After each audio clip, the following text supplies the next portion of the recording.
Hey, what's happening? My name is Tuta Marengola. Happy Friday, and here are your news updates. South Africa and Kenya have agreed on mutual visa-free travel for 90 days for citizens of both nations. A man in Australia was caught on camera assaulting a custodial worker after he walked in on him doing the bow chicka wow wow in a nightclub bathroom stall. And the South African Human Rights Commission has labelled Julius Malema's comments during the EFF's Provincial People's Assembly in the Western Cape last month as hate speech, after he encouraged party members to not be afraid to kill, going on to say that killing is a revolutionary act. Let's get right into it. It's Mzansi in 5.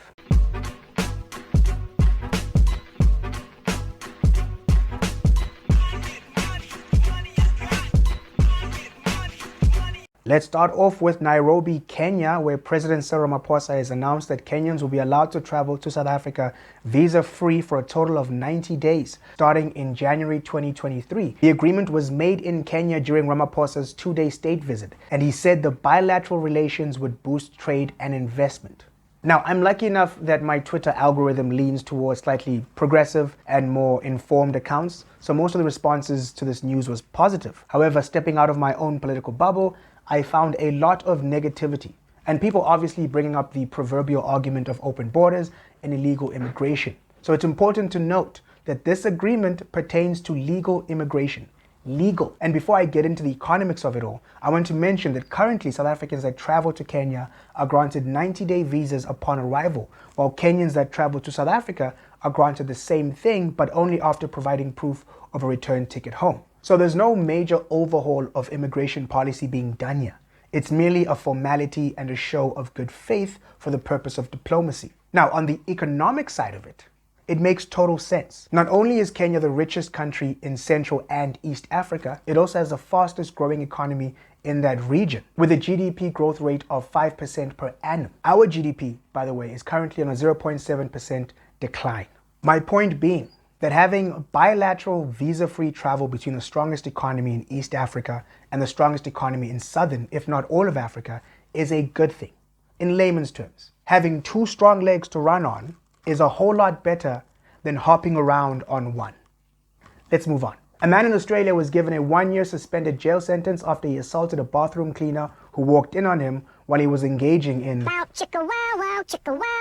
nightclub restroom. 28-year-old ex-army technician Billy Dean Fallon was getting it on in the disabled woman's bathroom stall when a disrespectful custodial worker had the nerve to do his job and knock on the door so he could clean.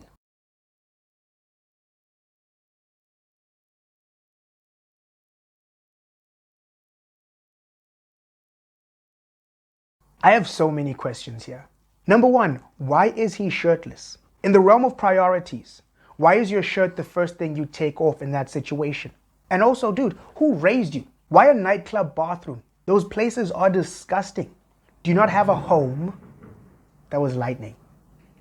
Am I going to keep that? Do you not have a home?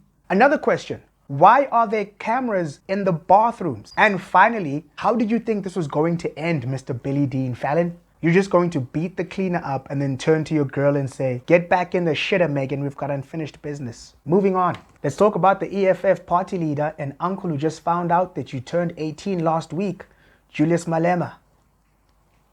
The South African Human Rights Commission has given Julius Malema 10 days to withdraw comments he made in the Western Cape last month, where he encouraged party members not to be afraid to kill. You must never be scared to kill.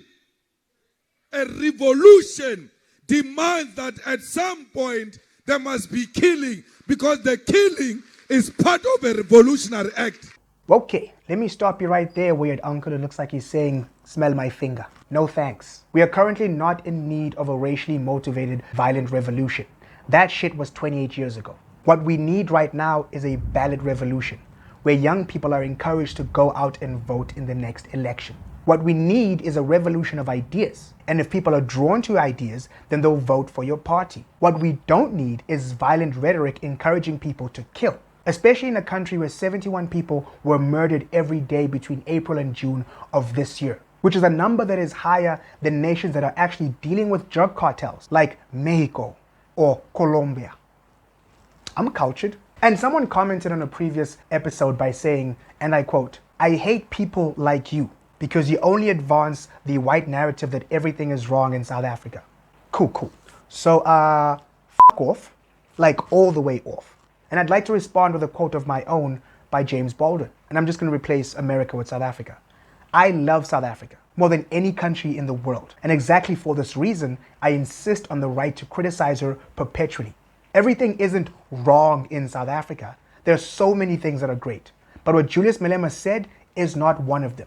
Although his comments are protected by free speech, they are not free of consequences. His comments are reckless, they incite violence, they sow division, and nothing he said has any semblance of unifying a country that currently needs leaders that are for all people. And you know what a 55-year-old Afrikaans man once told me?